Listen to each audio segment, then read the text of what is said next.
Hi, today we're going to discuss sprinkler backflow prevention. It's your go-to guy for your DIY and more.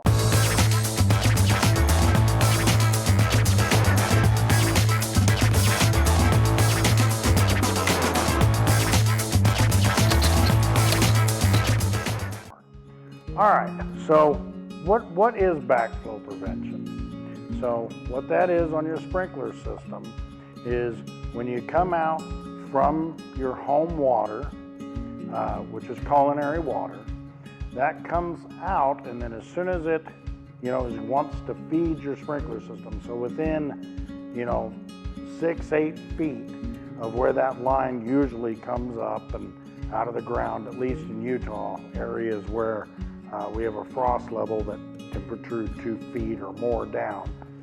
So that line comes up, and the next thing that it needs to do is go through a backflow preventer.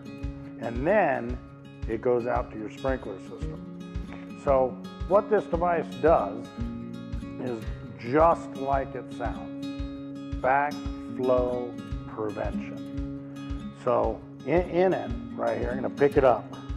So this is what it looks like. This is a Wilkins Zern backflow preventer.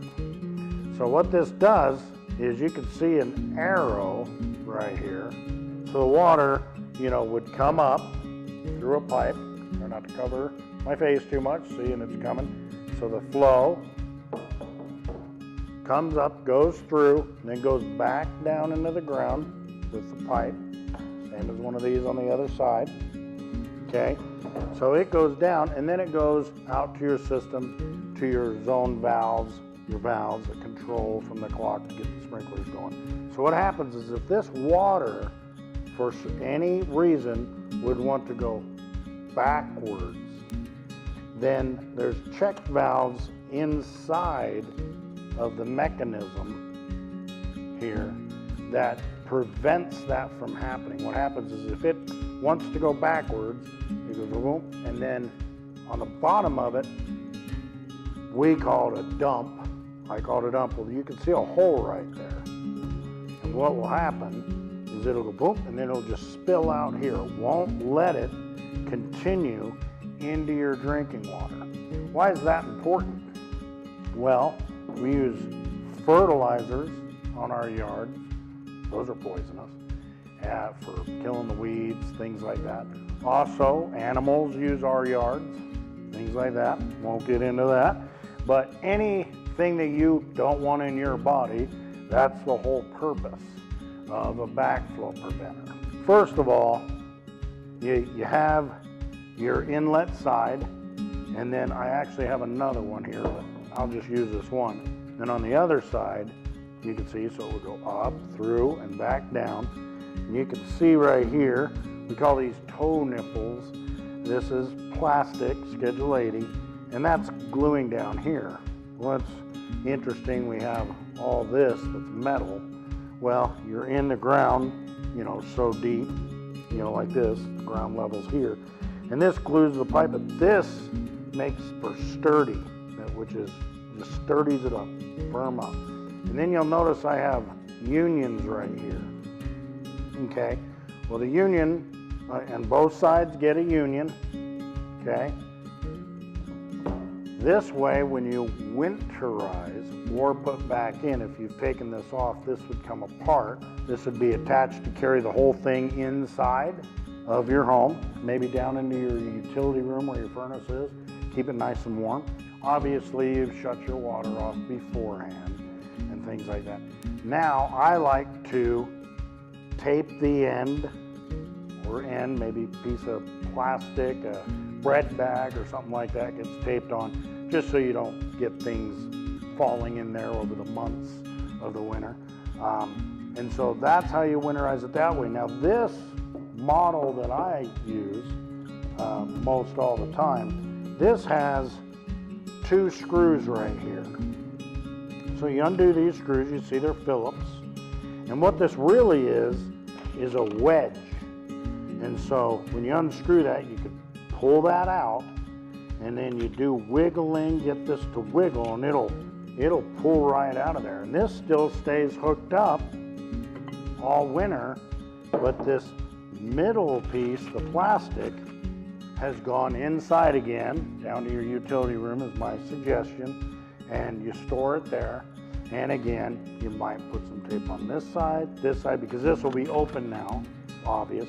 And then when spring comes, first thing you do is put this back in, or the other way, you're taking the mechanism, you know, the whole thing, and you're putting it back in by using the unions.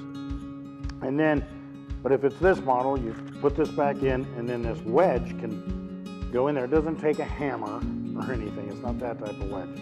So it'll go in there, and then the screws cinch it up to make it tight. There's O-rings, whatnot. So that is really the backflow. Now, if you don't winterize, which happens a lot, so, or not winterized correctly. On another video that we'll do, and I might wait till the fall, but we'll go through the steps of that. But this is about backflow prevention. But let me show you an example. This is a different model. This is an Apollo. It's a great backflow preventer. It's all brass. It's great, but I like this one better for the obvious reasons we just talked about. Anyway, if you look right here, there's a split. There's a split. It froze. The top is off this because it literally split and pushed that, and I just left it off there, but it totally was broken. So when there's water left in it, voila, you're gonna freeze and break, and that's no fun for anyone. And so then now you have to buy these. These are not inexpensive. And so that's backflow all summed up for your sprinkler system. So in our next segment, we're going to talk about sprinkler head. So today, we're going to be discussing just out here so I can really explain and you can see everything. So obviously this would be in the ground. Here's a great example. There you go, see that? In the ground. So anyway, so you dig it up, and if you find this, that's great. You expose, change your head out if it's broken, you know, unscrew it obviously. But if it's not like this, that's when you want to repair it to be like this. Now, in my other video, I show that, say the head placement was right here. Actually, really quick, let's just do that. So you dig it up, this doesn't exist. Let's say it's like that and your head's right here. You're like, a video, you know, my go-to guy was telling me, you know. So here's what you do. You would take the little nipple that's out of that, you know, your head came off, you'd take that little nipple out, and then you'd screw in one of these gizmos. I'm gonna tell you what it is. Spiral barb 90, 1/2 inch spiral barb 90. That's what, they're exactly the same. So really quick, let me just screw this on, and voila. Okay, so we got that screwed on. That, you don't do it quite like that. Anyway, so now that head was here, so you screwed this on and this like that. Now, if you'd use a little bit longer, we call this funny pipe. It's a flexible pipe, and that would be able to come back, see, and be where it's at, you know, where your head originally was. See, you can make a circle out of it. In that other video I show this, so funny pipe onto your PVC pipe, you know, running through the ground like that, and this is there, or if someone did this, then you were able to put this on like that and either do this, and then it goes onto your head right here. This is a Rainbird sprinkler head, 1800 series. I like them a lot. Anyway, so the name of this part from here to here, when we put it together, is called a swing joint. So now, if it's in this position in the ground, it can turn. So lawnmower, boom, goes over it, whatnot. it just doesn't instantly break like when if you had it just on a little nipple, you know, that could break easier. This gives some play to it. And so that's the reason for a swing joint. So we have some other swing joints that we'll talk about in other videos when you're using riser, if you might. So like usually it's gray. I'm just gonna explain it real quick.